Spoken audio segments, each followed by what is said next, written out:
This is a Tuscan Reader review of Star Wars Kenobi. Thanks, Del Rey, for sending out this copy for me to review.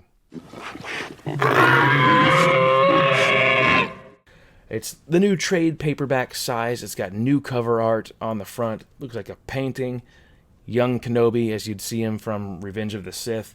But it has that new banner across the top, the Essential Legends Collection. I do like the spine a lot on these books. They keep it consistent.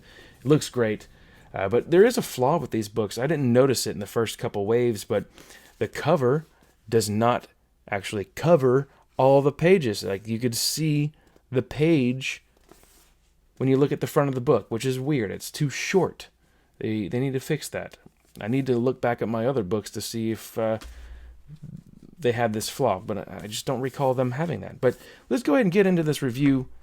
Kenobi, written by New York Times best-selling author John Jackson Miller. The novel takes place in the rise of the Empire era following the events of Revenge of the Sith, about 19 years before the Battle of Yavin. After the fall of the Republic and the dismantling of the Jedi Order, Obi-Wan Kenobi has taken the young boy Luke Skywalker to Tatooine. Now, he goes out to this outer rim world, hoping to get away from the Empire.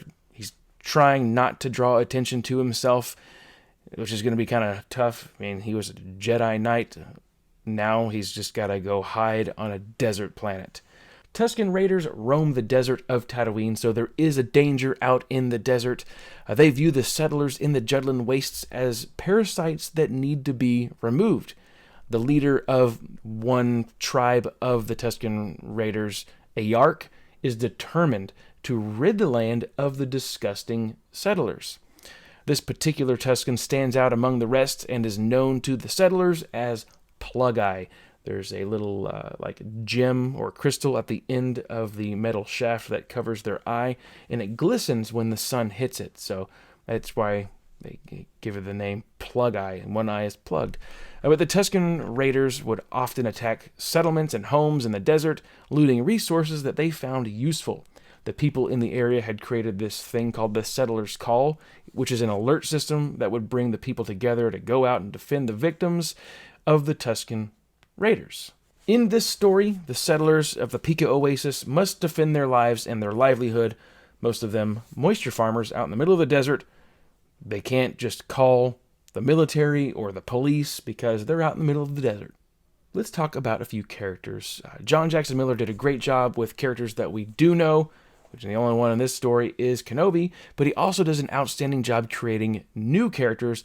They're truly worth investing in. Okay, so the first character, Annalene Caldwell, she runs this little shop called Danar's Claim out in the Pika Oasis. She's widowed. She's got 2 kids to raise on her own.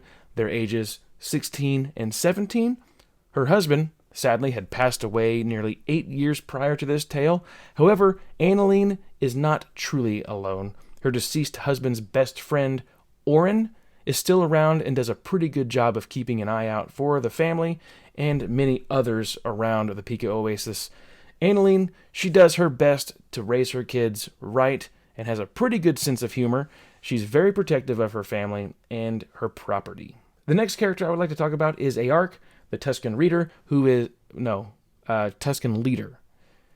Sorry, I'm the Tusken Reader. Ayark is the Tusken leader, but is irritated and saddened by the fact that the tribal people are diminishing. Ayark is cautious and intelligent, able to actually speak some basic, which really freaks out some of the settlers when they hear Ayark speak. The character's past is full of tragedy and loss, giving Ayark the wisdom needed to lead other Tusken Raiders.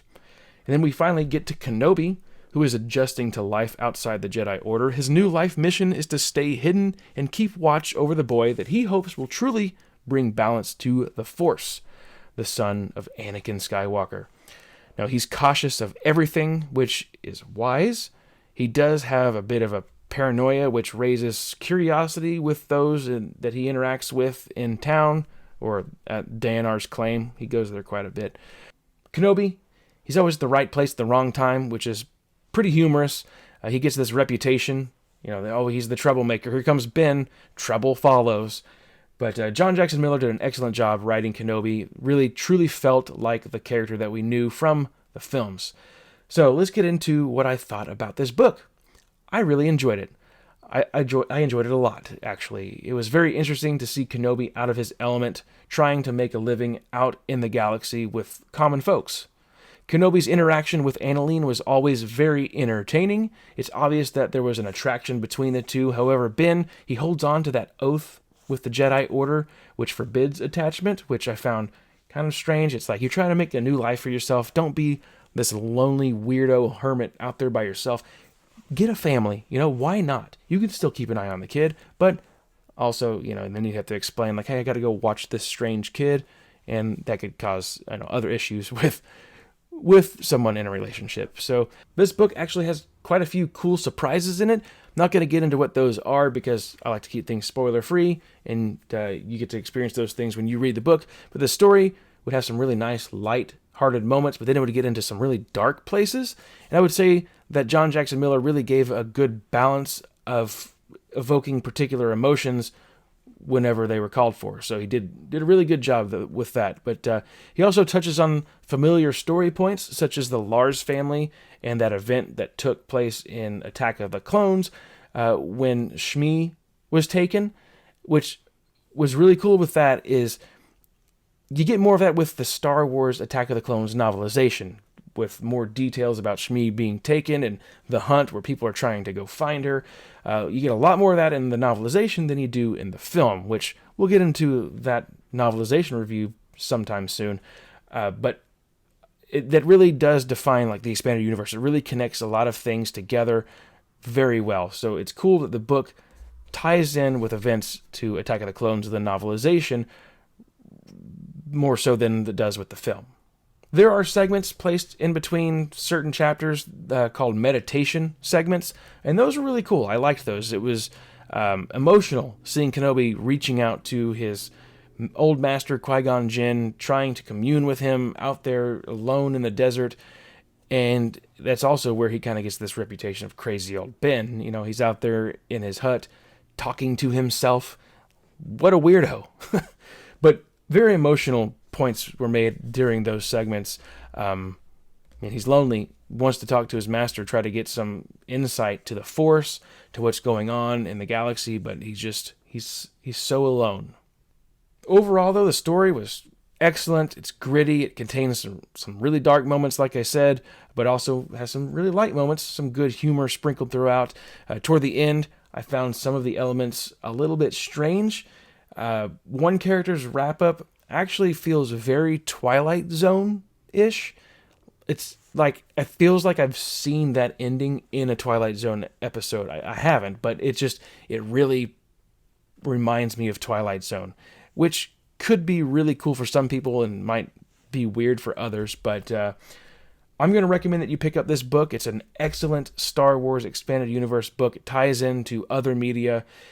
It's got great characters. John Jackson Miller does an outstanding job with all the little details.